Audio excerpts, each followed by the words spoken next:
Welcome. Today we're talking to Philippe Malcolm, an assistant professor at the University of Nebraska Omaha in the Biomechanics department. Philippe is known for his groundbreaking work investigating the energetics of walking and running with shoes, exoskeletons, and in general. Tune in to learn more about the mysteries of how we burn calories and how research like Philippe's is improving metabolic economy. And now, here's Philippe Malcolm. Hi, how you doing today?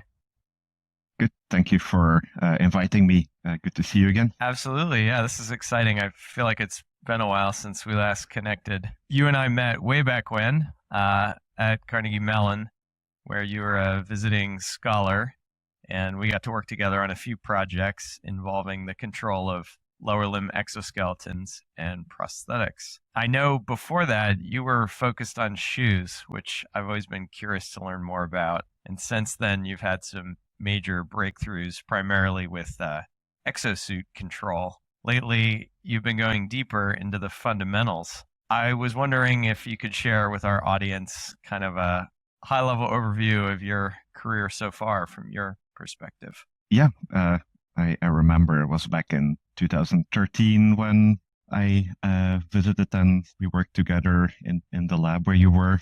I have my training in kinesiology, biomechanics, and then gradually transitioned towards more exoskeletons, wearable, robotics. So I'm kind of working at the interface between biomechanics and engineering of wearable robotics.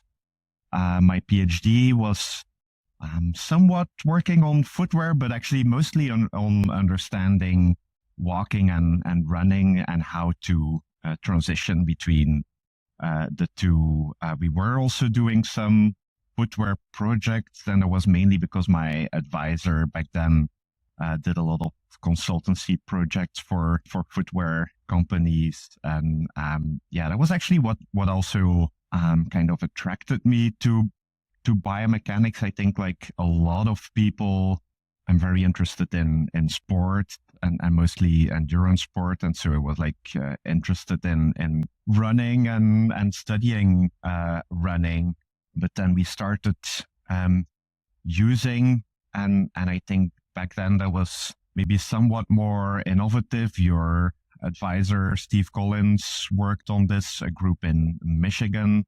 Also, they started working on, and this is not like meant in a negative way, but on like very simple exoskeletons and prostheses that have like a single degree of freedom, that are not portable, etc. You're like tethered to a fixed actuator.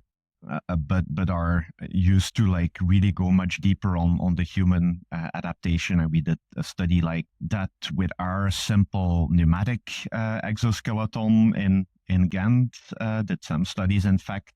And then, I just got really interested because it just seems like this field is more and more exploding. But back then this was really new. So I got interested in continuing in using biomechanics to study the human adaptation to exoskeletons. And then the topic in which I'm more interested lately is not only using biomechanics to study how people adapt to exoskeletons, how can we optimize exoskeletons and exosuits, but also how can we use these new, still relatively new robotic devices to gain new insights that we can't get otherwise. So we can like measure a lot of things with cameras, sensors, etc. But some things are like invisible to our sensors. One of those things is how your metabolic cost, so that's basically your calorie consumption, how that fluctuates within a gait cycle. We have sensors that can measure this like a slower time resolution, but for measuring this within the gait cycle, we're trying actually to use exoskeletons or all types of perturbation devices to figure that out. So that's my latest interest. So I'm interested in your kind of fascination with understanding the biomechanics more deeply. a lot of folks involved in the R&D of exoskeletons tend to follow this fairly linear progression from early stage development and prototyping. You sort of get the design of the device dialed in, you demonstrate that it's working nicely for a small population, and then you expand the study population, you refine the device, and you work towards commercialization of that device.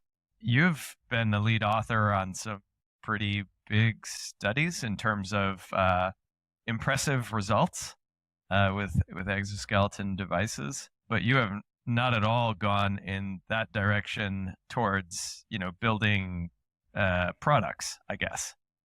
So I'm curious your perspective on this sort of choice that you face as an academic investigator.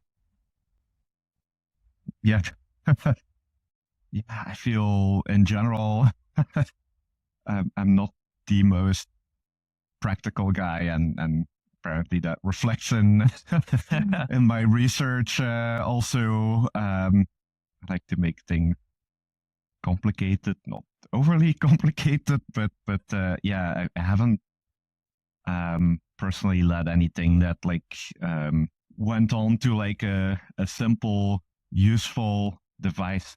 I do see and from seeing different patients with peripheral artery disease, patients who've had a stroke, I see how their impairments can be really important, and sometimes we have like our own experiences with gait impairments that are very minor, like if we tear a muscle, break a leg or something like that, then you can like really feel like even though you're healthy and you're gonna get a healthy gait within weeks or months, like just not being able to get around is really debilitating, and I can see how that's really important and affecting people's lives, and I can see how those people are like asking for practical devices, and so I think that's very important, and I do like respect a lot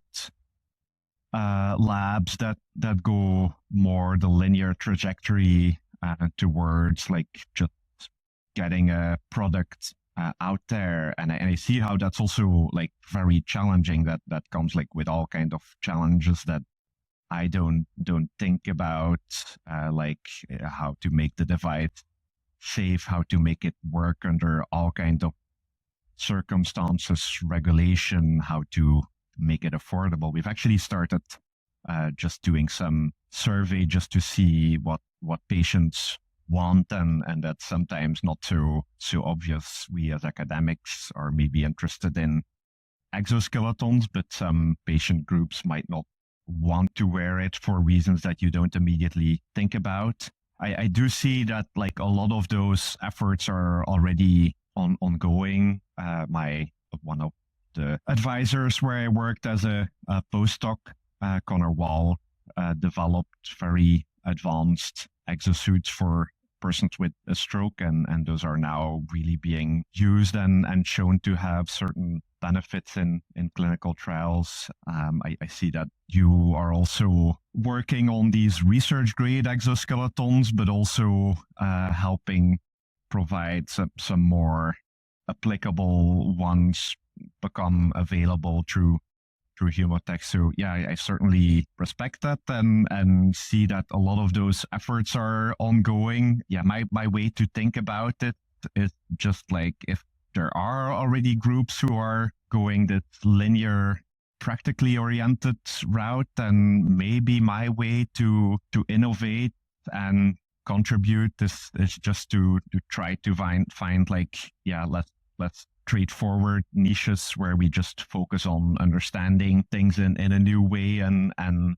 yeah, well, of course, we're also hoping that those can lead to practical applications. I think my research that I did as a PhD and early postdoc, studying the influence of timing with an ankle exoskeleton, we've never developed like an actual available product, but I think like just the findings from that are probably reflected in some small way in a lot of devices that are now available, even if it's just that they provide the option to alter the timing.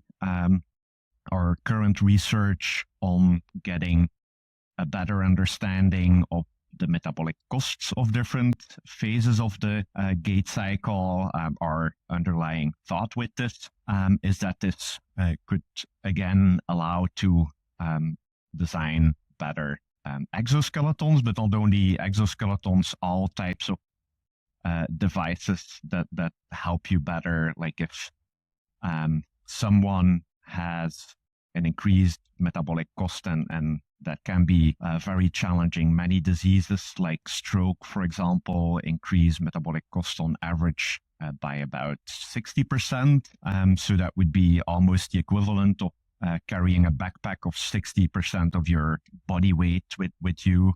I don't think that any one of us walks around with like a 30, 40 kilogram backpack. That would be extremely hard. Like you can do it, but it's extremely hard. If we can understand where exactly in the gait phase this problem comes from, then maybe we can design exoskeletons that assist you specifically during that part of the gait cycle, or exercises that specifically target that part of the gait cycle, or simpler devices than exoskeletons. So we always try to have important practical applications in mind. Yeah, when I think about your work, I don't think of it as impractical at all. You're so humble about this. I see instead that through your experience developing exoskeletons and evaluating their impact on metabolic cost, you've developed this appreciation and desire to understand more deeply why the relationship between exoskeleton control and metabolics is so complex. I think for a lot of folks working in this field, it's a bit of like black magic.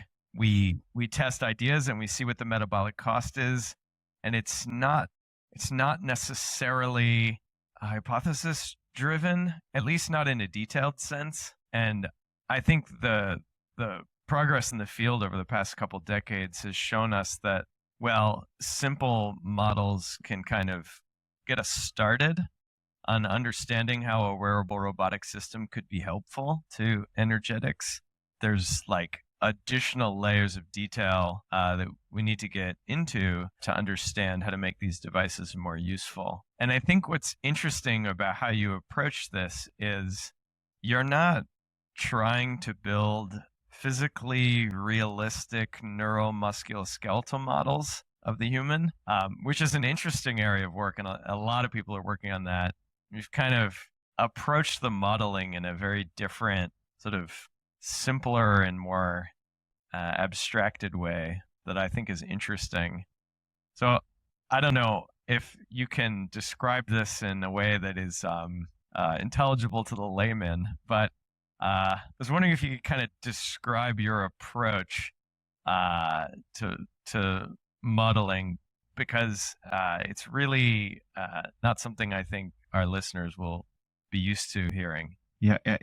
Now you're going very, very deep into the one project which is currently now our NSF funded project. So yeah, I'm seeing a pattern. Just like I tend to stay away from just building physical products and try to find my own niche within the topic of estimating metabolic costs of walking with an exoskeleton, or just walking in general. The majority of the groups now use what you would call for engineers a white box approach. So they would like build computer simulations of walking that are as realistic as possible, use a realistic 3D model of walking often use actual motion capture data as input. So it's not all simulation. It's really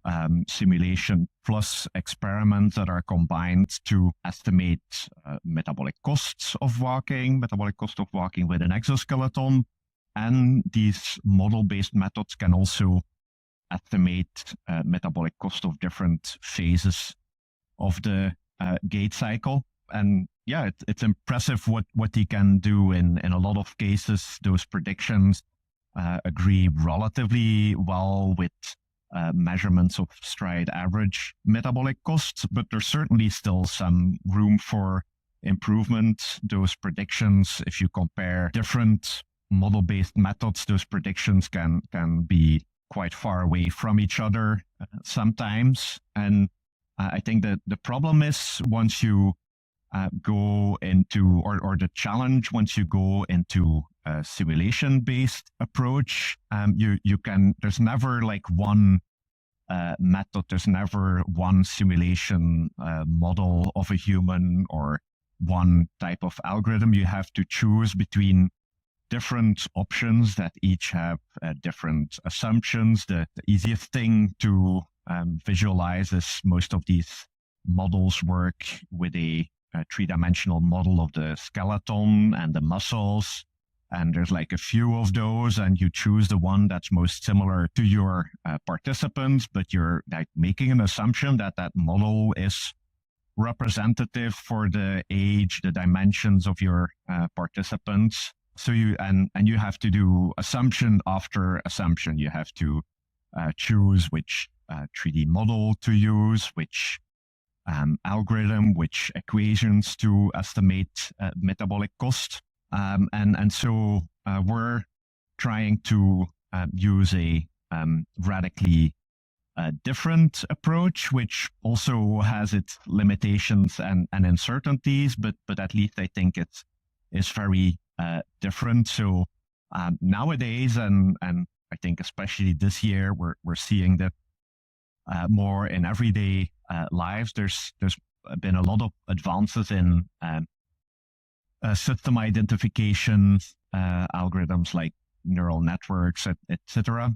And so instead of having to use a lot of assumptions to choose a simulation method, we're just using experimental data, and then we have some system ID algorithm that tries to figure out what happens concretely in order to estimate how metabolic cost fluctuates within a gait cycle. We're collecting measurements of metabolic cost from human experiments with different types of perturbations. So different parts of the gait cycle are perturbed during each of those experimental measurements. And then we feed that into a system ID algorithm that tries to use those perturbed measurements to estimate how metabolic cost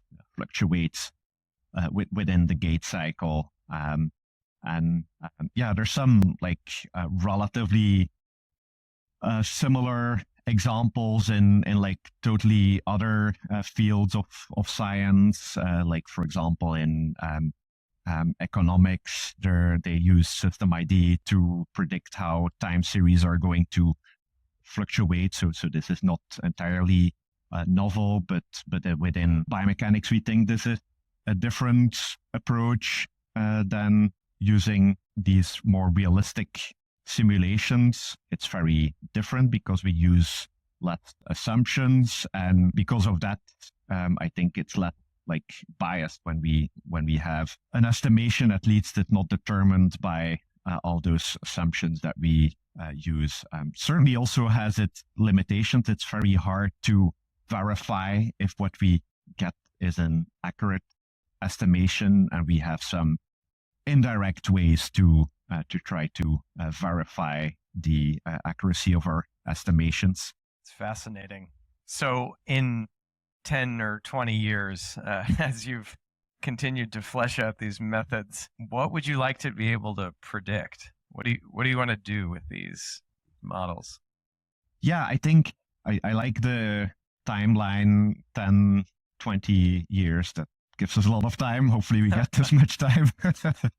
Yeah, I think if we think in such a long timeline, then I hope that the within stride metabolic cost can be similar to how all sorts of other measurements improved in resolution. So let's take, for example, a lot of you have seen plantar pressure measurements that are used to select which shoes you need to wear or which insoles you need to get. So if you're not familiar with those, you can even find those types of devices in certain stores like Walmart. I think in some places they have a plate where you have to stand on. The system measures how your pressure is distributed over your foot and then uses it to prescribe which insole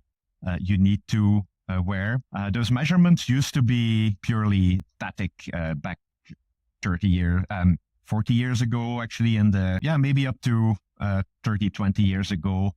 Instead of having these computerized system, you had to stand in some kind of foam box. So we could only measure the pressure distribution below your foot during standing still. And so that can be somewhat useful to know which type of insole you need to wear. But on the other hand, it's not as good as if you can take a dynamic measurement during a walking gait cycle or during a running gait cycle. If you go by running stores, some running stores have a dynamic system that measures the pressure below your foot. And so they have you run over this type of plate and they're able to measure the pressure underneath your foot during different parts of the stance phase. And so that's much more relevant for knowing which insole or which shoe you need during running, because of course your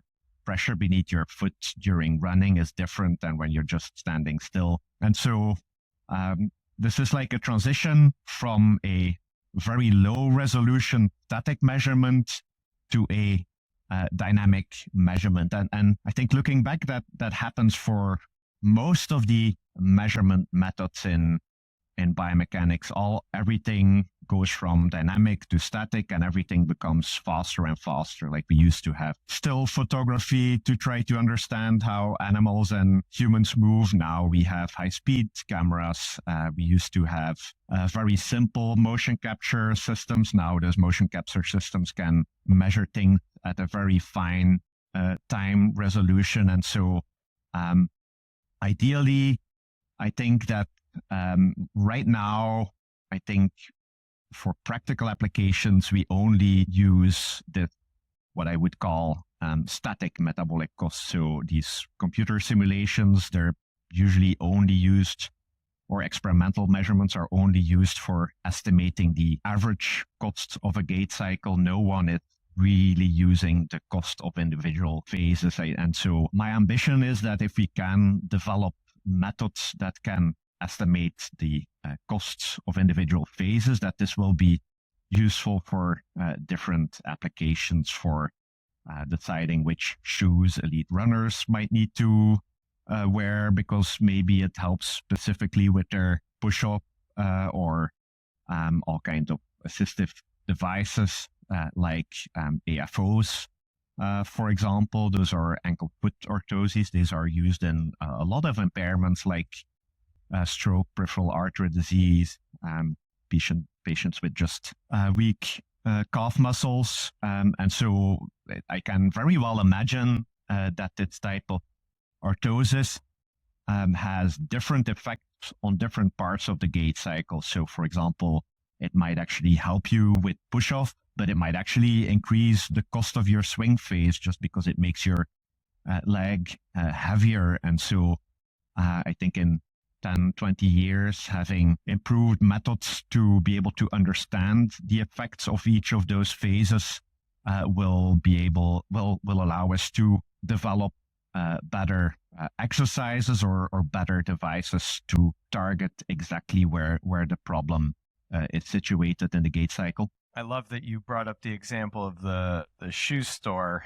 because that experience is, motivating for a lot of the things we do here at Humotech. When you're shopping for shoes or orthoses or prostheses, there are an overwhelming number of different options.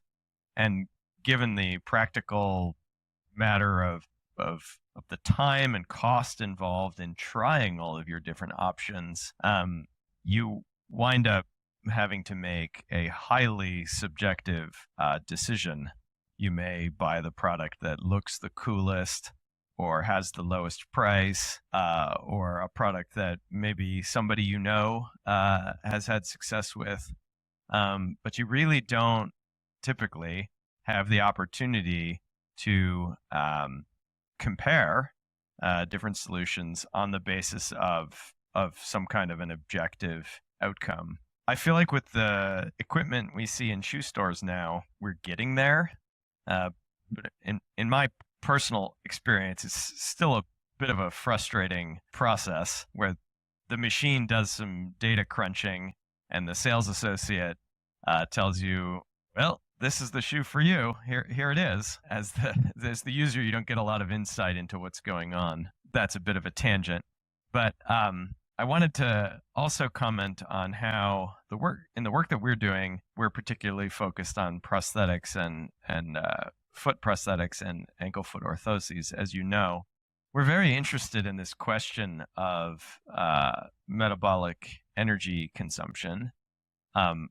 It's not the only outcome that matters. There's a whole host of other outcomes that matter to people in the real world. But the problem with it has been that there's no practical way of measuring it in a clinical setting. Maybe for elite athletes, it's an option. But for the average person, it's not. And so practically speaking, we wind up using subjective measures, basically perceived exertion. So, how do you feel about your energy consumption in these different experimental conditions? And I think roughly people can tell whether or not they're sort of consuming more energy or not. But this is a super imprecise, biased, and unpredictable measure. So this is a long-winded way of saying that I look forward to the day where, we can actually measure energy consumption in a more practical and accurate manner. Do you have a thought to share? I was going to say. Yeah, I'm just glad you brought it up. I was actually already starting to think. We've been talking about metabolic cost the whole time, and indeed, it's not necessarily the most important thing, and it's also impractical to measure. Feel free to go on and finish your question, and then I'll talk. Or yeah, maybe it's a bookmark for a future conversation, because I think the field really does need to figure out a practical measure of energy consumption. But yeah, I was going to segue into, again, going back to the beginning of us knowing each other. You were our very first customer of a full Caplex system, which is awesome. It was a really exciting time building that sort of first commercial grade system after having done this in the lab for quite a few years. Yeah, don't want this to get overly promotional, but you've used the system for a long time, 6+ years now. I was wondering if you could speak a bit to how it has enabled you to do a wide variety of things, and perhaps more easily and efficiently than otherwise would have been possible. Yeah, I think the system was very innovative, like you highlighted in the beginning of the talk. Back in the early 2000s, a lot of research with exoskeletons followed this very linear approach. Groups would make design, then they would like build an exoskeleton and have some quick tests with it to demonstrate that it like works or maybe not. But so yeah, I think a lot of groups each group would build their own physical exoskeleton, and there's of course very innovative, interesting designs, but it's not very reproducible. Like then you see this study on this exoskeleton or robotic prosthesis, and as another group, like you can't like use or reproduce this until you build the same thing, and usually not all the details are in there. So yeah, I think your idea from your group and other groups to start to work with more versatile off-board test bed, and that you then connect to different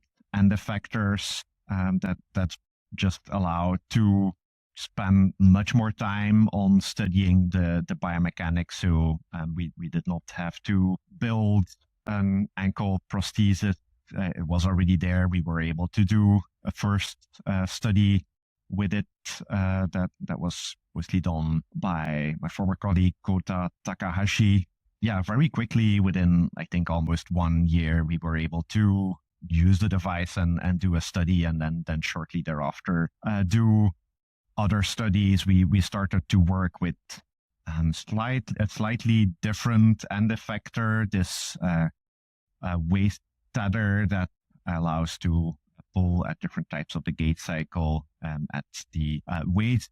Again, so we did some minor hardware development there, but most of it was already ready from what we got from the Caplex system. We did not have to do the low-level control. We already had an actuation unit. We just had to slightly modify how we would attach to the waist and build a controller, which certainly challenging in different ways, because then it's very different from exoskeletons and prosthesis. When you pull at the waist, you have to think in a different way, write a controller that acts on parts of the step cycle rather than the gait cycle. But all in all, that just went way faster than if you would have to build the hardware and the controller from scratch. And it also makes everything much more reproducible, which is something that we want in research. So I haven't seen that many waist tether studies yet, but definitely the research with prosthesis and exoskeletons is a lot of groups are reproducing work from other groups or building onto it, which allows to verify results and just build upon study after study rather than having to start from scratch again. Yeah, probably in a similar way like software code nowadays. You rarely have to build something from scratch. That would be crazy to have to do. And so I think in a similar way, I think building an exoskeleton or a prosthesis from scratch probably will also become more and more rare, I think. I do hope so. Yeah. Yeah, I can think of one other Caplex system user that is pulling on waist tethers. I'll see if I can get them on the future episodes of the podcast. So yeah, I'm glad you mentioned Coda. I think one of the great things that you guys have going for you at UNO is this highly collaborative biomechanics core with a lot of different investigators. You also, as an individual, have worked in many different labs over the years. I just thought maybe you could share some philosophies around collaboration, because I get the impression that's been very important to your career. I'm really excited about interdisciplinary research. again, and we've been repeating this already a few times, but exoskeletons research used to be very engineering focused, and then groups started to combine it with biomechanics, motor learning, study, exercise physiology. And as a result of that, I think groups became more and more interdisciplinary. The group where I worked at a postdoc, we were developing soft robotic exosuits. And I think that lab really had an extremely wide range of people with different skills and backgrounds, some that you wouldn't even immediately think about. So we had, of course, researchers, engineers, also people coming from industry who really know how to develop actual prototypes, people with design or textile design background who would know how to design and sew the textile components of the exosuits. A lot of clinical people also. I was less involved, well, not involved with that personally, but yeah, they also had a lot of people with PT or medicine background. So yeah, I'm just really excited about interdisciplinary research. Myself, people look me up, will see we have a very collaborative environment with a lot of facilities at the University of Nebraska at Omaha. But myself, I like to work in relatively smaller teams, but still with someone with a different background than me. That's just very enriching. I think on one part, it allows you to do more interdisciplinary things, which is usually where the innovation happens within the single discipline research. Usually it's really hard to still innovate. The other thing that I'm figuring out more and more, and sometimes challenging, but also really interesting, is when you work with someone in a different discipline. Very often you have to translate what you're saying and thinking about how you explain certain concepts, and the other way around. So you have to do some kind of translation exercise, which I think is interesting and also just helps learn how to communicate your findings or ideas better. Yeah. I couldn't agree more. I feel like our field is inherently multidisciplinary, and I think our field is coming to really accept that, which is great. There are so many really hard problems to solve in the field, and so we have to do everything that we can to get the greatest diversity of perspectives tackling the problem. I also think we just need more brain power.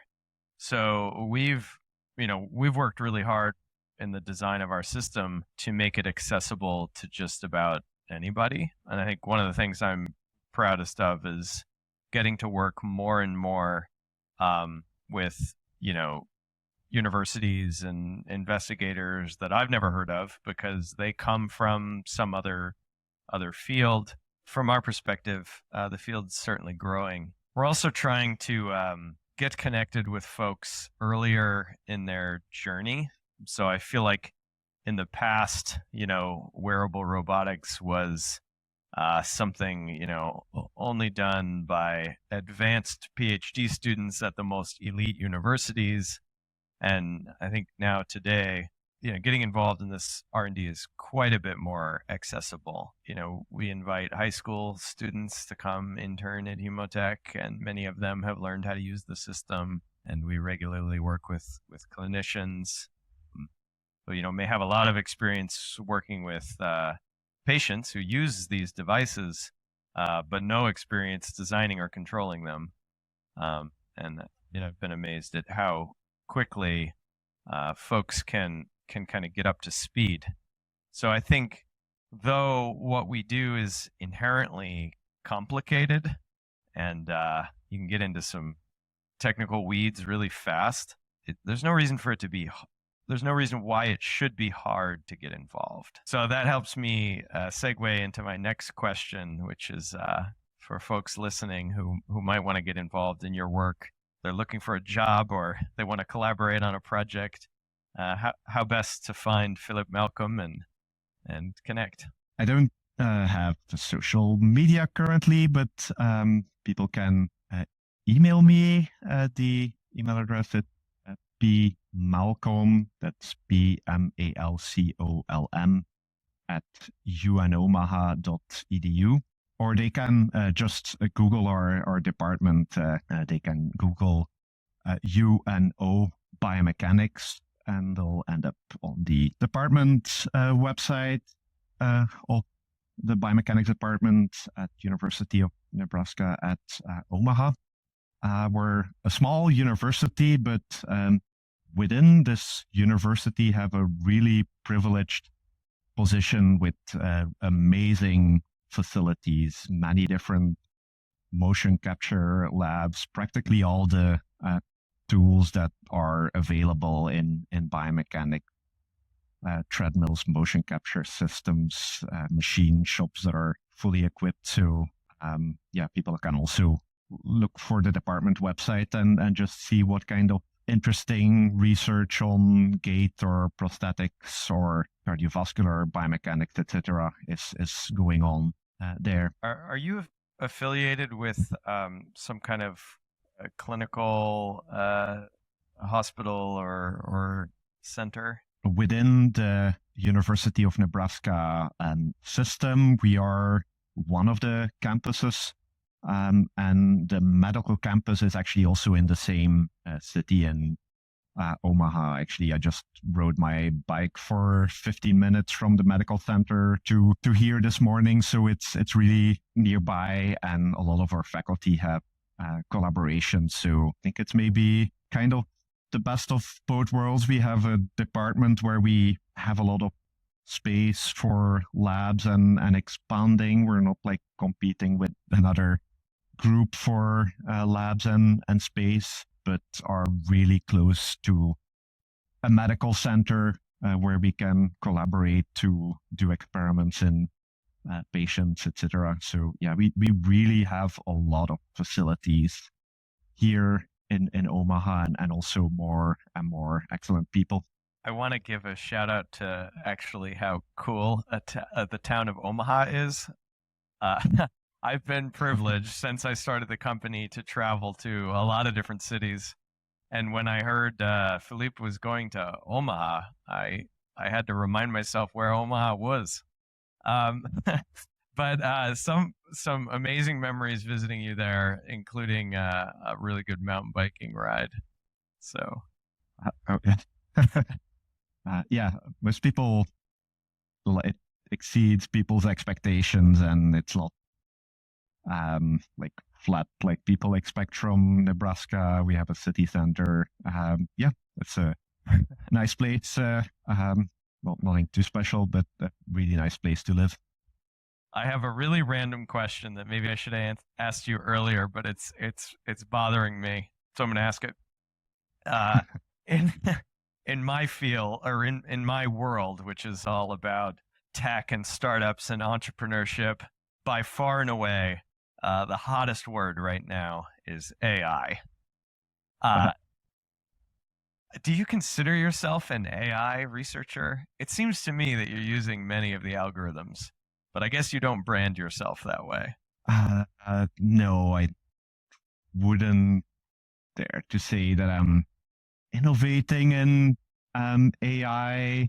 I guess we're just using neural networks, for example, which are at the basis of I think the current language models. So that's something that we use, and we're definitely benefiting of how things become more and more available. Coding is becoming easier now, using computer clusters where you can have certain codes run at not new at all, but just becomes more and more available at universities also here. So I think we just use it, but I wouldn't dare to say that we're innovating in AI. Well, I think this is why it's such a hot buzzword right now, because even though the field is pretty old, we're now hitting a point of accessibility and scalability where everyday folks are seeing AI everywhere. So I actually think your timing and the potential sort of commercial applicability of what you're doing is ripe. So maybe we should talk more about this. Yeah. Maybe when you visit. Question makes me think, when will there be a language model that allows to like say which controller you want for your Humotech exoskeleton, and then it will just put it together on the fly. Yeah, I want to be able to ask ChatGPT what pairs of shoes I should buy for optimal running performance. Anyway, we're up against the hour, and in closing, I ask all my guests if you could please share a call to action with our audience. Yeah, I think we've touched on this a few times during the talk, and partly responsible for this. So I think the field of robotic exoskeletons has been exciting. And back when I started, we kept hearing this promise that exoskeletons are going to be everywhere. I think there was actually a paper that said they were going to be everywhere in the mid 2020s, and so now we're here, and that's still not the case. And then we've also talked about how we've been focusing on certain things that are not necessarily the end to everything, like reducing, getting bigger and bigger metabolic cost reductions. I'm certainly partly guilty to that focus. Maybe that's also not something that's like really what's going to make exoskeletons that useful that everyone will want to use them. So I think researchers should like try to innovate in the objectives and types of methods that they use, rather than just trying to incrementally improve on other research. Maybe that can be thinking about totally different tasks to optimize, like balance or sit to stand, or maybe things that we haven't thought about. Maybe that can be using completely different objectives. For example, comfort perception. Some groups in Michigan are working on that. Maybe after all, that's just more important for patients, that a device feels comfortable and does what they want it to do, rather than having the biggest metabolic cost reduction. So I think if I get to give a call to action, I think I would just like to see as much as possible original research, rather than getting better at what other groups are already doing. Yeah. That's awesome. I think it's really great how you can, in one hand, be working on improving the outcome, the measure, metabolic cost measures, and in the other hand, acknowledging the fundamental limitations and kind of expanding our abilities in other areas. I too, probably drank too much of the metabolic cost Kool-Aid early on, and well, I haven't disregarded it. When you zoom out and you realize, there's other ways to make it easier to get around in the world. Maybe it's better to reduce your metabolic costs by means of a bicycle. You can start to see the forest for the trees. Yeah. Yeah. Anyway. Other advices, yeah. This has been really fun, and I appreciate you sharing your insights with us all, Philippe. Thanks a lot. It was fun to talk to you. Yeah, let's to do talk this more. again soon sometime. Absolutely. Bye.